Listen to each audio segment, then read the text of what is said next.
Christopher Buckley is here. He is a novelist and the editor of Forbes FYI magazine. His 8 previous books have taken a satirical look at everything from Wall Street to the tobacco industry. His new novel is called No Way to Treat a First Lady. It tells the story of a first lady accused of killing her husband, the president. I am pleased to welcome Christopher Buckley back to this table. Welcome. I'm just smiling at the title. You almost made it through the title without laughing. Without. You just think of many things, and many presidential wives who might have had the instinct to do just that. It goes back through American history. It does. It does. Do you remember early on in the Clinton administration there was well, that's certainly not one I would have thought about.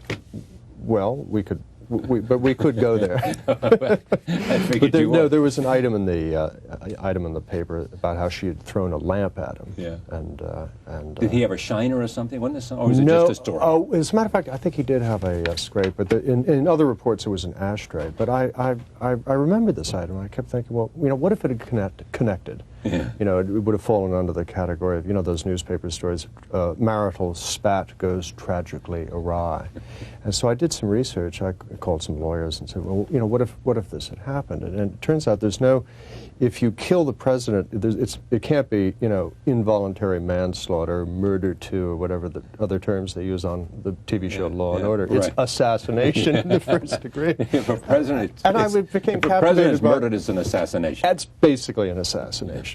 Don't try it. They won't. Well, George Bush, didn't he fall off the sofa from having, almost suffocated or something on a potato chip or something? A pretzel. A pretzel it was. So someone could have placed those pretzels there. Might have done the president in, and that would have been a clever way to do it. There's a very clever way to do it if you wanted to get rid of the... I hope no one from Al-Qaeda is listening to this. Does this show broadcast on Al Jazeera? Well, perhaps in the future, But, no, he landed on Barney the dog, as I recall. His fall was broken. Oh, it's a good thing Barney was not killed. I didn't realize that. He fell on Barney? No, you have to follow these things very closely. Yes, I just looked at the headline and moved on. PETA would have been outraged. President injured. Now, so there was the story, and so where do you go as a... See, because you're different in that it's got to be funny. Well, that's the idea. Yes. This is not... really was intended to be sort of a satire on lawyers. Yeah. You can't get enough of lawyers, can you? They are the... You can get enough of lawyers. But actually, I went in intending to eviscerate them, and I became sort of fascinated by them. I've decided it's actually sort of a pleasure to watch a good lawyer work. So Shakespeare was wrong. First thing we do, let's kill all the lawyers. Yeah. Well, I'm not saying he was wrong. You didn't go that far. It's the first lady in question, after she's charged with the monstrous crime of assassination. To defend her, she turns to this guy whom she dumped back in law school when for the guy who went on became president, and he's compensated for this by becoming the nation's top trial attorney, and he's even acquired the nickname Shameless. He's Boyce Shameless Baylor. And so she suspects that he takes the case, and she suspects that he's going to lose on purpose just to get back at her. But the old flame is actually rekindled. So they fall back in love? They fall back in love. Everything is going very well. And then she wants more than vindication. So she decides to take the stand. He says, no, you absolutely must not do this. But she might want to run for Senate or something afterwards. And she does, and it goes disastrously We do read wrong. the headlines, don't we? We do read the headlines. Right. Yes. So she decides she might want to run for Senate, she this takes is her the moment. stand, and this is the prosecutor moves in, and suddenly there's blood all over the witness stand. And so he, Shameless, has to decide whether or not to sacrifice himself for the woman he loves. So, but if you want to know the ending, you better go buy the book. So you set out with a good idea, and then you fill in the characters, and you're off and running. What's the hardest thing about being funny? Being funny. Yeah. Writing funny. Writing satire. Well, the hardest part of writing satire, probably in America today, is improving on the day's headlines. Yeah, that's the challenge. I mean, if you Tom Clancy, the novelist, was asked. He did an interview after 9/11. This is a guy who writes these monster techno thrillers. And he wrote one book, which I reviewed actually, in which ends with a vengeful Japanese airline pilot flying a 747 into the Capitol building. I dismiss this as in your review? Ludicrous. Yeah, Could right. never happen. Never happen. And to his credit, Clancy said, that if he would never have put the actual events of 9/11 in one of his novels, on the grounds that it would have seemed implausible. Implausible. So anyway, that's his problem. Mine is slightly Plausibility otherwise. is not your problem. But I think satire has to be, if it's not at least slightly plausible, then it's off into the realm of burlesque and slapstick. And I try to stay this side of this. The events of this novel, though possibly far-fetched, are not entirely implausible if you accept the premise that a president dies and his wife is found dead in bed with a bruise in his forehead, and there's a antique Paul Revere spittoon lying on the floor with his wife's fingerprints on it. Yeah. That's the only premise I'm asking you to accept, and that's not really so far-fetched. It sets in motion this sort of Vanity Fair event. Anyway, it was a trial the working title of this book was Trial of the Millennium, and isn't that a trial that you'd want to watch? It is amazing to me how we have become so fascinated by crime. Take serious national issues like the sniper. Take Vanity Fair. I mean, Dominic Dunn is writing all these stories there. I mean, and he's as good as it gets in writing about crime. The Atlantic. You've got programs like 48 Hours Investigates. You've got CSI. You've got CSI Miami. You've got CSI Austin. You've got CSI Buffalo. Well, you and I grew up with Dragnet.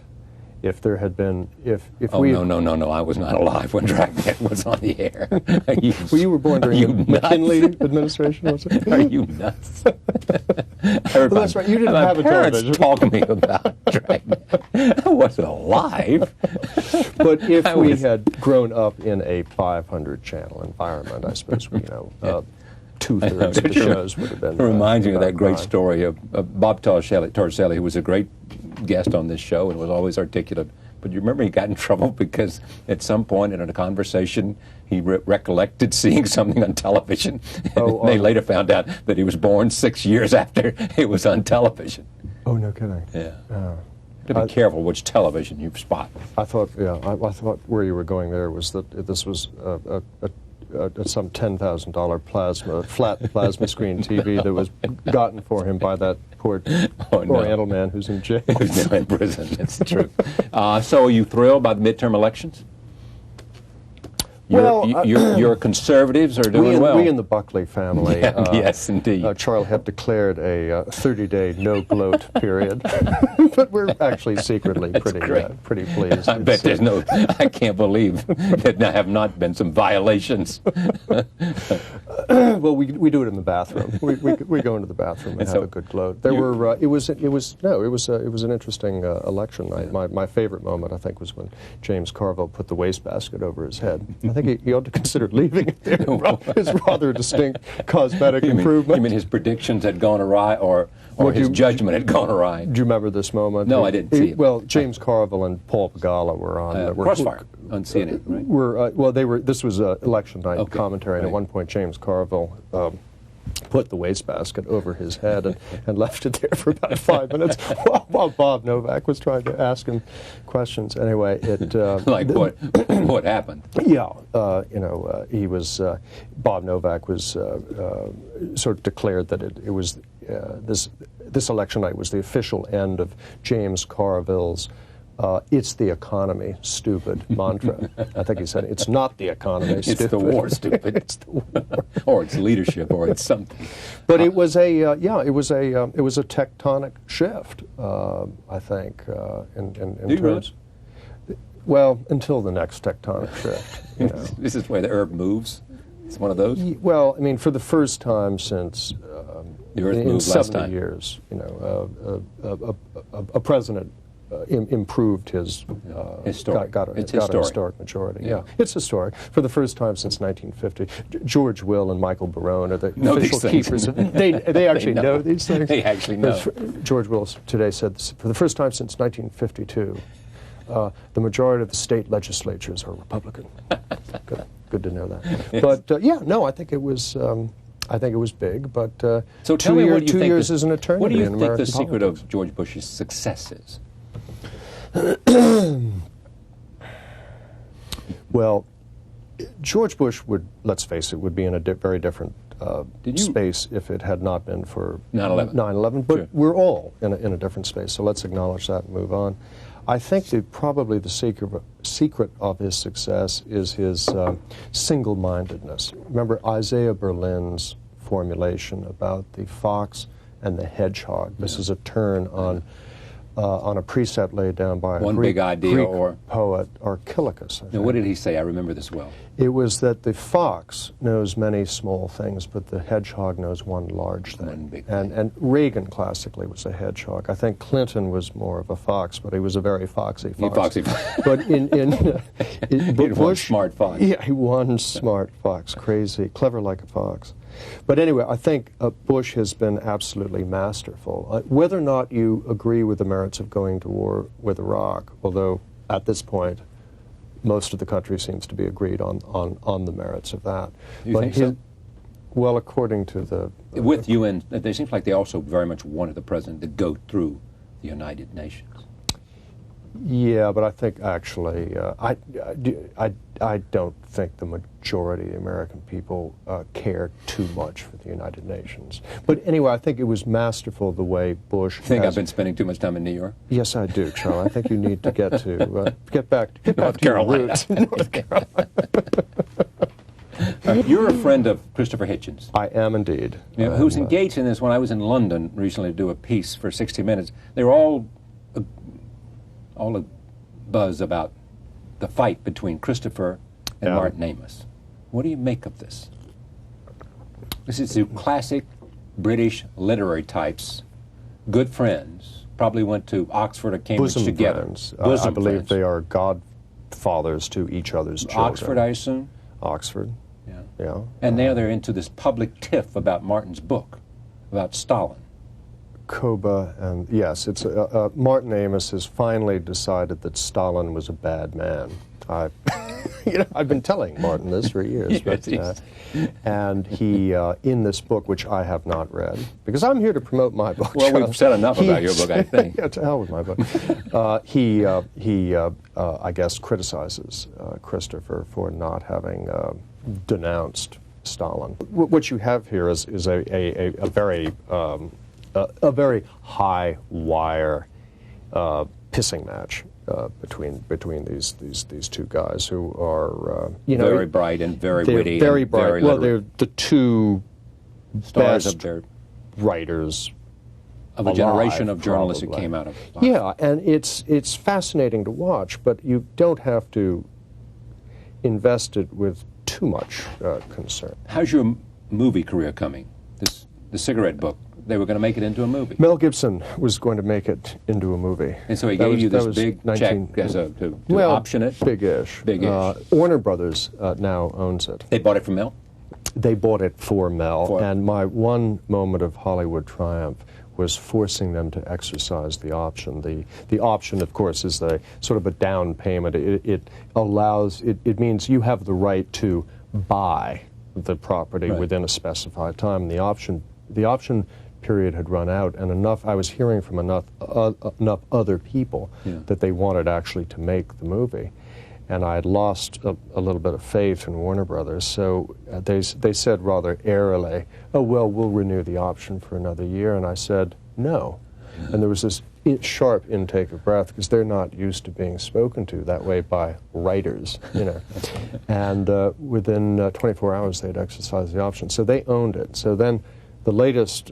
Exercise the option, meaning... Meaning they purchased. Book. They Okay, purchased so they it. now own Now it. they They don't own have an it. option, they own it. They own it outright. And Harvey Weinstein of Miramax had Rob Lowe lined up. They wanted very much to do it, and tried to buy it from Warner Brothers, and Warner Brothers would not sell it to them on the grounds that, as I found out, they might actually make a good movie.